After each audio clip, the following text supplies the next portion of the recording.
Baik, selamat siang. Kami mahasiswa Universitas Nusa Cendana Kupang, Fakultas Ilmu Sosial dan Ilmu Politik dari Prodi Ilmu Administrasi Bisnis. Di sini kami ingin memenuhi ujian tengah semester kami dengan mata kuliah lahan kering kepulauan dan pariwisata. Kami dari kelompok, sebelum itu perkenalkan nama saya, Ellen Angelia Solo. Saya Camilio Fabian Kakariraka. Saya Yohana Edelguna Sado. Saya Juvita Dwi Ngefak. Saya Charles Sinuzafit Kopong Duli. Saat ini kami berada di Desa Pukdale, Kabupaten Kupang Timur. Sini kami akan melakukan observasi para petani di pertanian lahan kering. Di sini kami sudah bersama kakak pemilik lahan kering. Perkenalkan nama. Oke, baik. Nama saya Steven Rafael. Baik, itulah hasil perkenalan kami. Simak terus kegiatan kami. Baik, saya akan bertanya kepada kakak. Pertanyaan saya, kenapa kakak memilih menanam tanaman ini dibanding tanaman yang lain? Oke, baik. Kenapa saya memilih tanaman jagung? Karena melihat dari peluang di pasar, tanaman jagung ini sangat menjamin. Harganya juga bagus. Makanya beta lebih memilih tanaman jagung daripada tanaman lain. Ya, karena sering laku di pasaran. Iya. Ya. Oke, yang berikut ini dalam kegiatan bertani seperti ini kakak menggunakan alat teknologi seperti apa? Kalau untuk alat teknologi masih sederhana atau teknologi yang masih dari yang seadanya. Tapi kalau untuk persiapan lahan itu di sini katong pakai traktor untuk menggarap. Jadi masih menggunakan alat teknologi yang seadanya. Iya, seadanya. Oke, yang berikut ini mungkin kakak bisa menceritakan dari awal proses tanam sampai sekarang, dan sebelum memulai penanaman apa yang perlu dipersiapkan? Kalau untuk proses dari tanaman jagung ini, pertama itu kita persiapkan lahan. Itu lahan dibersihkan, terus meminta traktor juga ada milik sendiri, menggarap. Sesudah menggarap, lahan sudah siap, kita cari bibit, beli bibit, terus siap untuk tanam. Terus untuk tanam, ketika jagung sudah berusia 3 atau 4 minggu itu sudah melakukan pupuk. Ya. Kalau setelah melakukan pupuk itu sudah masuk di perairan atau mengairi untuk tanaman jagung. Baik, terima kasih kak. Baik, untuk mengenai tanaman jagung ini kan menggunakan pupuk. Apakah selama ini untuk proses penanaman budidaya tanaman jagung ini, pupuk yang digunakan untuk proses ini tanaman ini menggunakan pupuk organik atau non organik? Kalau biasa pupuk yang digunakan itu pupuk non organik atau pestisida. Pupuk organik juga digunakan ketika jagung sudah mulai besar. Itu biasa kami pakai obat yang biasa dijual di toko yang organik, itu yang namanya pupuk alami. Itu untuk semprot untuk perkembangan tanaman jagung. Jadi pupuk yang digunakan itu ada 2, pupuk organik dan non organik. Ya. Ya kak, terima kasih. Untuk ini sumber air untuk penyiraman ini nih dari mana kak?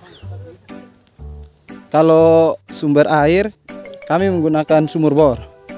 Ya, sumur bor yang ada di sebelah situ. Terus proses penyiramannya? Itu proses penyiramannya itu pakai motor air, terus pakai pipa, lalu ditaruh di tanaman jagung. Terus apakah ada kendala selama proses penanaman jagung ini? Kendala yang dihadapi mungkin kekurangan air, hama? Kalau kendala itu ya, kalau untuk kekurangan air tidak, kalau untuk hama ada. Ya, itu kalau hama itu yang nanti kita pakai obat untuk semprot. Itu obat pestisida untuk semprot. Kendala juga biasa pupuk, karena pupuk yang non organik pestisida ini kadang katong pi cari di toko itu susah, mesti antri baru dapat. Jadi ya mungkin kendalanya ya pupuk subsidi tapi susah juga karena banyak yang membutuhkan kan. Di sini mayoritas kan petani, jadi banyak juga yang membutuhkan pupuk. Jadi itulah kendala yang kami hadapi. Kalau untuk rumput ini menggunakan pupuk semprot juga. Kalau atau mencabut. Kalau rumput juga ini pakai semprot, pakai obat ya.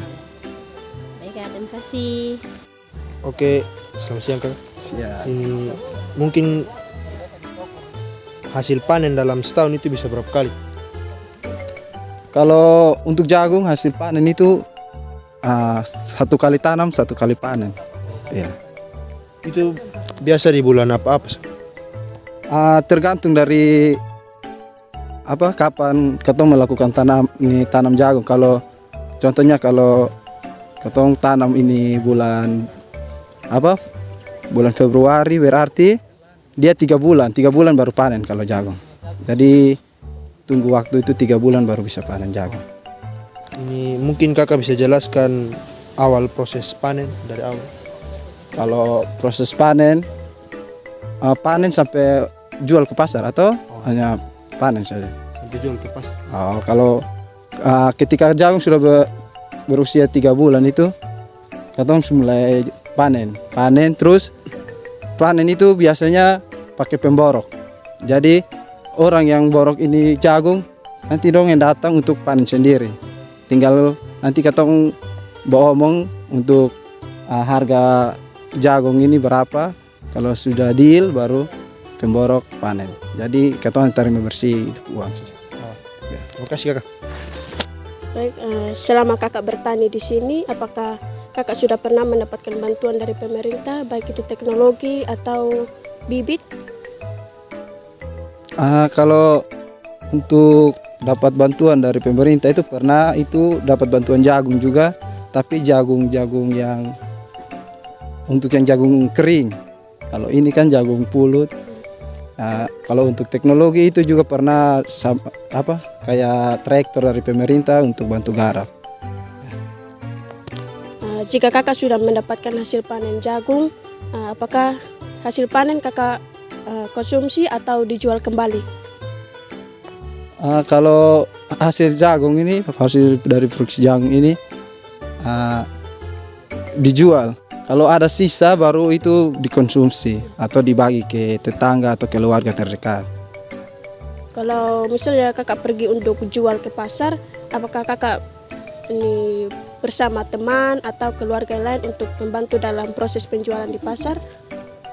Kalau penjualan itu tuh pakai pemborok. Oh ya, jadi pemborok yang datang untuk Sendiri? ya datang sendiri, terus katong ngomong harga, kalau deal baru pemborok panen. Yang sisa itu baru sisa dari pemborok panen, kayak bular-bular kecil itu baru diambil untuk dikonsumsi atau dibagi ke keluarga atau tetangga. Jika kakak jual ke pasar itu perkiraan untuk harga per pulurnya itu berapa? Kalau untuk jual, kalau ke pasar itu kan ini kan pakai pemborok. Jadi biasa kalau pemborok itu, kalau biasa omong itu 1 bungkus itu 1 juta. Iya, 1 bungkus 1 juta.